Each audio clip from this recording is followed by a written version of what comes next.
Hello everyone, let's have more news about the Steelers, but first don't forget to subscribe to the channel and leave a like. Over the last half decade, the Pittsburgh Steelers have established a modus operandi that is, for better or worse, at least consistent. The idea is to rely on a great defense, a power running game, and just enough out of the quarterbacks to get into the playoffs when they're eliminated in the wild card round.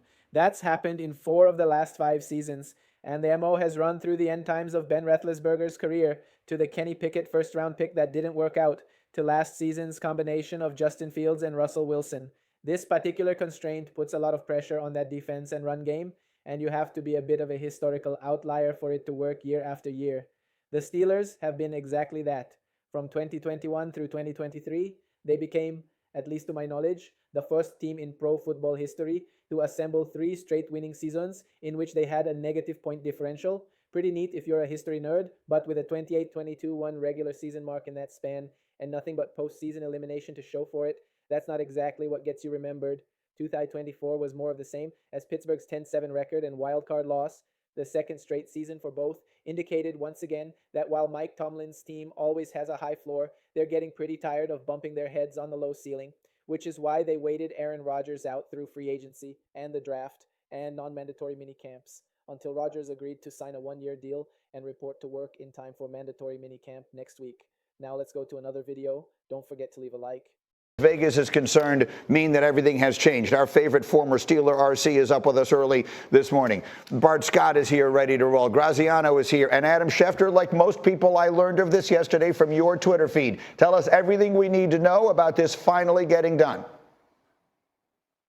Greeny, for the second time in a month, we saw white smoke from the Vatican. It came in the form of Aaron Rodgers agreeing to a 1-year deal with the Pittsburgh Steelers. And really, this was the plan all along, for this deal to get done right before the Pittsburgh Steelers' mandatory minicamp that begins on Tuesday, June 10th. And that always seemed to be the date that Rodgers would have to come in by, where he could begin to get onboarded with the Steelers' coaches, players, offense, city, everything. Yes, he visited the Steelers. Yes, he threw for DK Metcalf for 1 day. But the fact of the matter is, the mandatory minicamp was almost like an appetizer to training camp. And I don't think anybody wanted to step into training camp cold, with that being the first time that he would be on the field with the Pittsburgh Steelers. And so the two sides officially formalized that 1-year agreement yesterday. Rodgers will fly to Pittsburgh. He will be a part of the mandatory minicamp.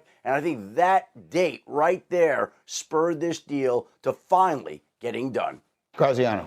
Yeah, and he has been in touch with the Steelers throughout the process. They kind of knew where he stood. He said on McAfee a few months ago, "I'm not holding anyone hostage," and it seemed like he acted that way. I know he's been in touch with the offensive coordinator, Arthur Smith, over the past few weeks, so they've exchanged ideas, what it would look like, all that kind of stuff. So it was pointing this way.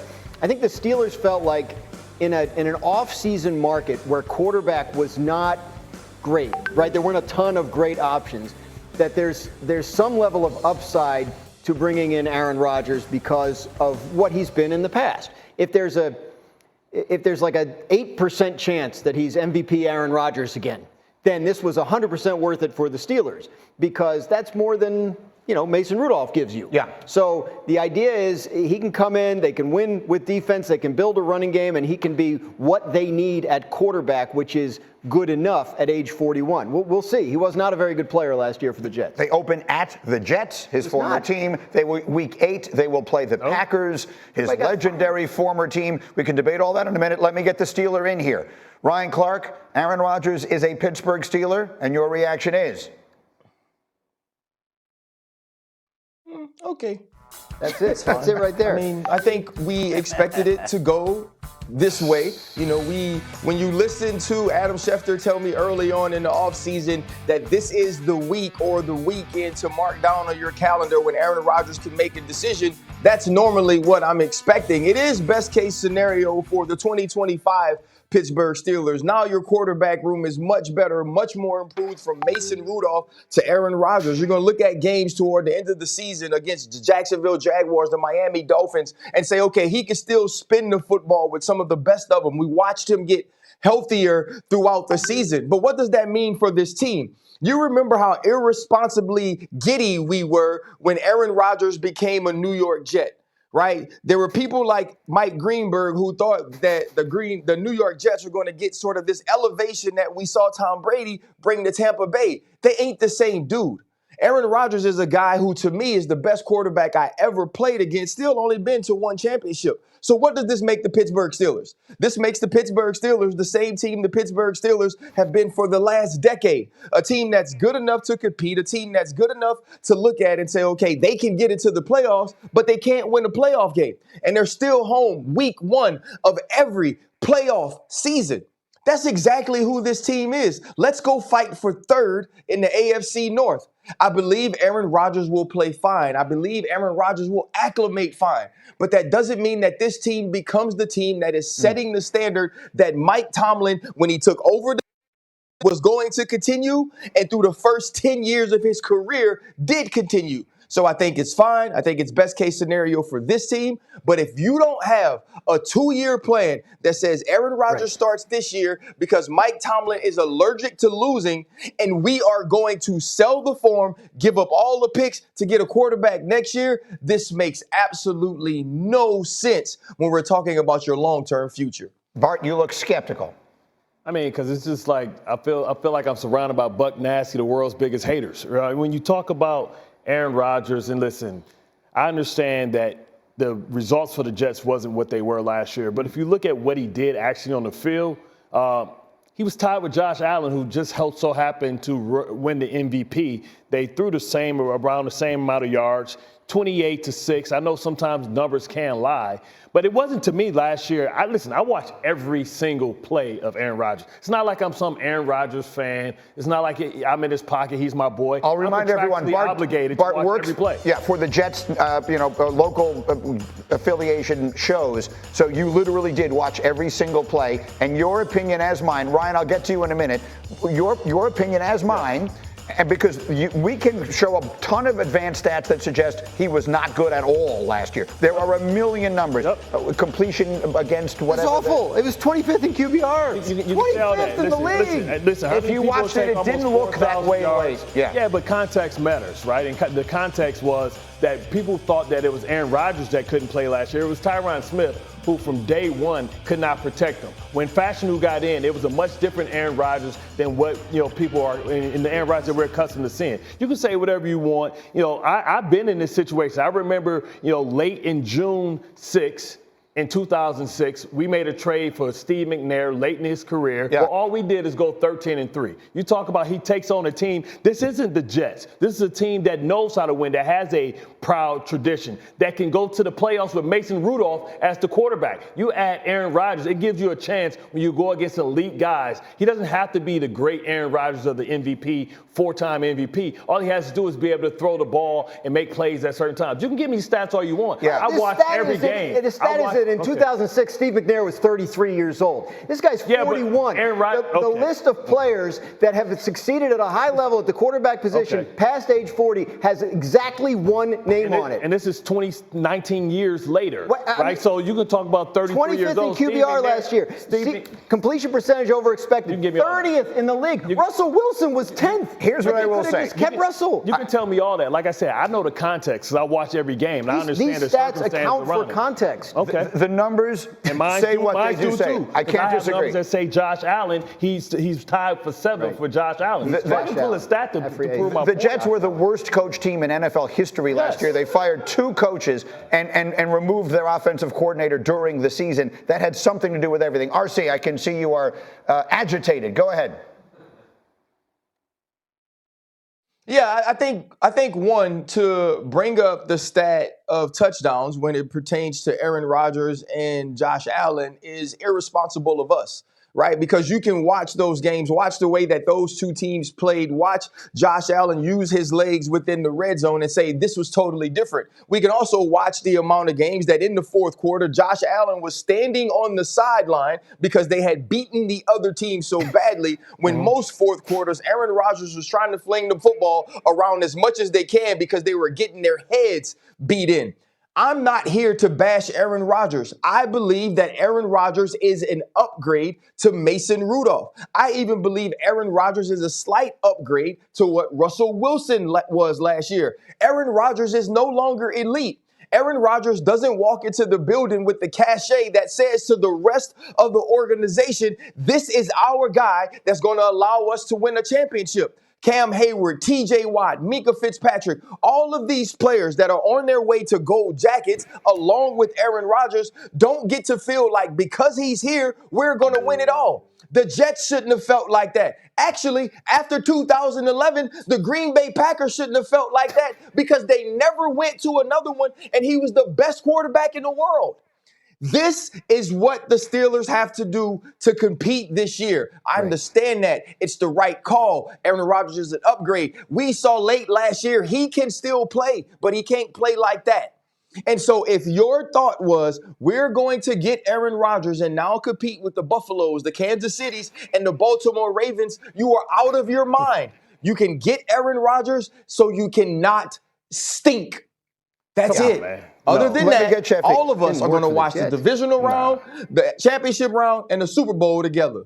Let me get Shefty back in. Go ahead, Shefty.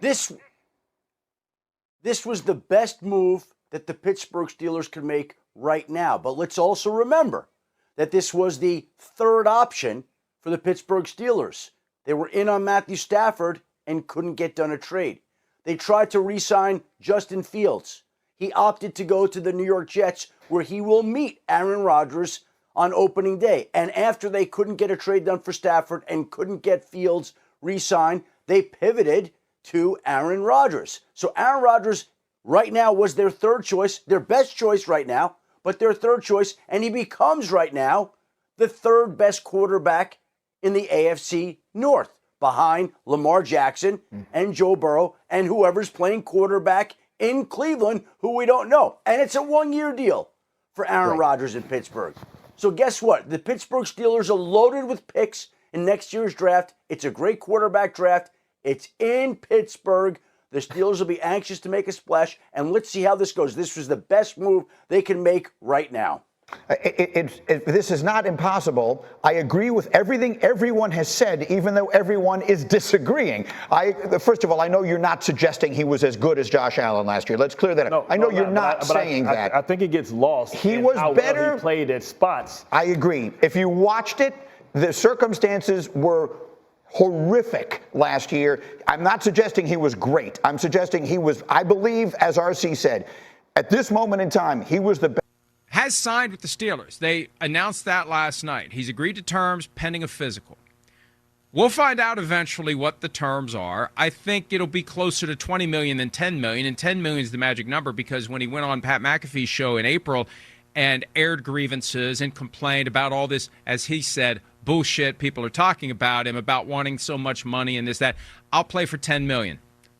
I have a feeling he's not playing for $10 million. I have a feeling that when the Steelers tried to say, hey, Aaron, we want to have a good relationship here, but we just want to make sure we clarify and understand what you said. We're just asking a question here. We're not taking a bargaining position. We're just asking a question. Did you say $10 million? Did you say you play for $10 million? 10? Was it 10? But I'll bet you. You sure you said 10 I'll million? bet you it's something like that, though. Yeah. I'll bet you it's something like $10 million with some caveats. Contracts better than most. Hey, $10 million, and then we have, if you hit this likely incentive, likely to be earned incentive, you can get another 4, and then if you put it all together, you're right, it's probably 20, but it might on the surface look like a $10 million contract just because he wants to be able to say, see, I told you. $10 million. I was willing to play for $10 million, but they threw in an extra 10 just because they really wanted me to be here. Well, it's the spell your name correctly bonus. It's the knows how to put on a helmet bonus. It's the found his way to the facility bonus. Right. You got all these very easily earned bonuses, but at the end of the day, and this will drive him crazy because he wants like his thing is, I want to be this mysterious figure that nobody knows anything about and therefore wants to talk about all the time. There's a genius, delicate or otherwise, to his approach, because it's not, hey, everybody pay attention to me. It's, I know they're paying attention to me, and I'm going to say absolutely nothing, and I'm going to try to keep everything quiet because that's just going to make them want to know even more what's going on. And that was part of the game, I believe, that he was playing the entire offseason. So we'll know exactly what the contract is. Someone, I've already got the infrastructure in place. Someone will send me the full contract, and I'll pick it apart, and we'll know exactly what he's going to get. So this was the window. And I guess we said on the show yesterday, because I've talked about the guy so much lately, I can't remember what I've said when. But I think we said on the show yesterday, if he's going to show up for next week's mandatory minicamp, he needs to sign in the next day or two. And he did. And on Tuesday, Wednesday, and Thursday, he'll be part of their 3-day mandatory minicamp, which I guess is better than nothing. But I still think it would have been better for him to be there for the full OTA slate, which was 6 practices, because I don't know how much you really pick up in that short, compressed mandatory minicamp. But again, it's better than nothing. Look, we've heard so much about Aaron Rodgers that if you needed to write a book about Rodgers, even without his cooperation, you would be able to come up with a pretty accurate portrait because he's put so much information out there that you have a hint of how he thinks and how he sees particular issues. So I'm not as interested in how he thinks about the Steelers as I am why the Steelers are so intrigued by him. It's not just the Steelers intrigued by Aaron Rodgers, Mike. It's the Steelers and their approach to the quarterback position since Ben Roethlisberger retired. And I was thinking about this the other day. You know, Roethlisberger is only 2 years older than Aaron Rodgers. Roethlisberger's 43. And I'm not saying bring back Roethlisberger. He looked like he was it looked like he was calcifying his last couple of years when he played in Pittsburgh. So I know he doesn't have it anymore. But the point is that in the post-Ben Roethlisberger era, the best thing, the most exciting thing they've been able to come up with since then is signing 41-year-old Aaron Rodgers, who made them wait 70 or 80 days between visits to Pittsburgh to sign on the bottom line. What are you thinking? That's what I just want to keep asking the Steelers. Why are you acting like this? And my only guess, and you tell me what you think, my only guess is desperation. And what I mean by that is, I think this is the first time, maybe Mike Tomlin, was there some conversation between Art Rooney and Mike Tomlin where it was, okay, I know you get a lot of love from the national media for your streak of non-losing seasons, but it's almost a decade since we won a playoff game. Give me a quarterback, find me a quarterback who can win us a playoff game. That's the directive. And the best they could come up with out of all available options was Aaron Rodgers. The day I discovered the National Football League, December 23, 1972, was the day the Steelers won their first ever postseason game in their entire existence. They had been hapless. They had been pathetic. They had been to the postseason one prior time and had lost.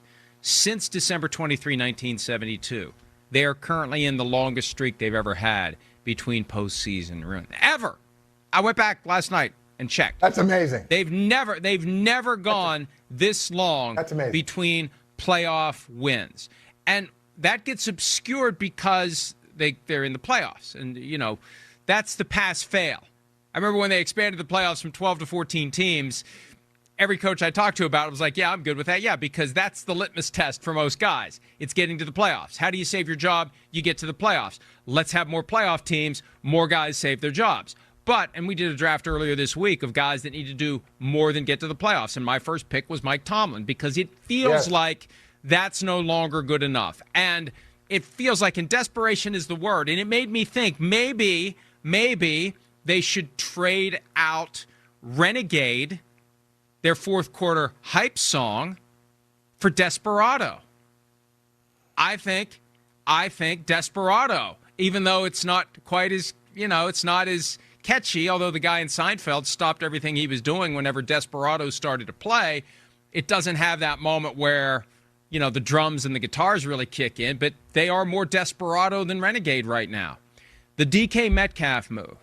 Look, Michael, 50 years of following the Steelers, and I've never been a Steeler fan, even though Chris Sims accuses me otherwise, and we went through all this the other time. day that He once keeps I saying it. discovered the NFL, and everybody in my hometown, J.J. Jenkins' hometown as well, of Wheeling, West Virginia, was like, you've got to be a Steelers fan. We're Steelers fans. They're just 60 miles away. My attitude was, well, why? There's other teams. I'll pick whatever team I want. Thank you very much. But I've followed them. How can you not? They're everywhere. They're every time, you know, the only team that was covered in the newspaper, the only team that was covered on the local TV stations. I understand how they operate. They've never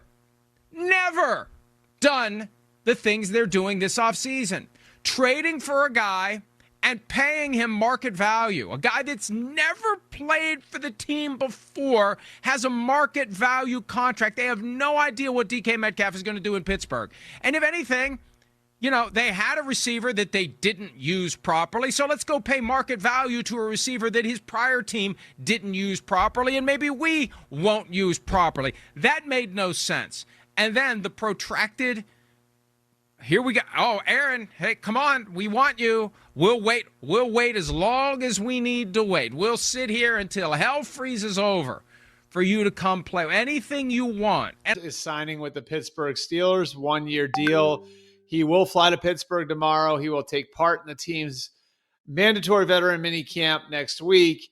And obviously, this is huge news. Reverberations going to be felt across the NFL. So first off, let's break down why this made sense for the Steelers. This is where their roster is. And this is why it was worth waiting for them for Aaron Rodgers. Because they have a 31-year-old TJ Watt. They have Minkah Fitzpatrick turning 29. They have DK Metcalf on his third contract. They've got Cam Hayward at the very end of his career. This is a team that's leveraged and built to win right now. They were always a team that was going to be lined up to take a home run swing. And that is what this is. And I've been asked a lot over the last few months, you know, why not bring Russell Wilson back? Why not pay to bring Justin Fields back? Why not trade for Kirk Cousins? Because this was not a team in position to just want to hit a single or want to hit a double. And that's with all due respect to those other guys. This is a swing for the fences. Now, it does mean they could strike out, but because of the makeup of the roster, they were in position to take a big swing to try to make the most out of what they have left with this core of players that has won the last few years, but has been held back by the quarterback position. So for TJ Watt, for Minkah Fitzpatrick, for Cam Hayward, for DK Metcalf, this is a godsend. And Aaron Rodgers should fit pretty well into what they're building there in Pittsburgh. Jalen Warren, they draft Caleb Johnson, so they're going to have a running game with a really good young offensive line, Broderick Jones and Troy Fautanu at the tackle positions. Maybe they go out and get Jonnu Smith now. They've got Pat Freiermuth at tight end regardless.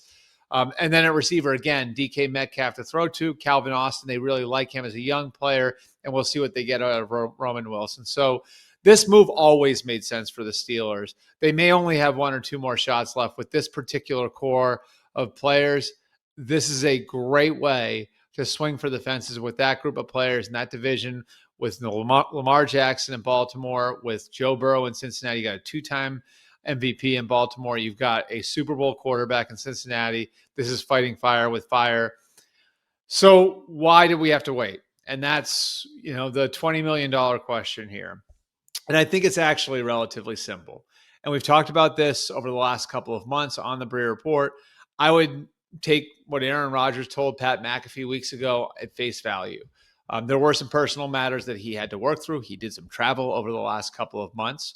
And I think as much as anything else, he was marked by his experience last year in New York and what he went through last June in skipping that veteran mandatory mini camp really rubbed him the wrong way. The way that, you know, he was received after having done that and how that storyline lingered.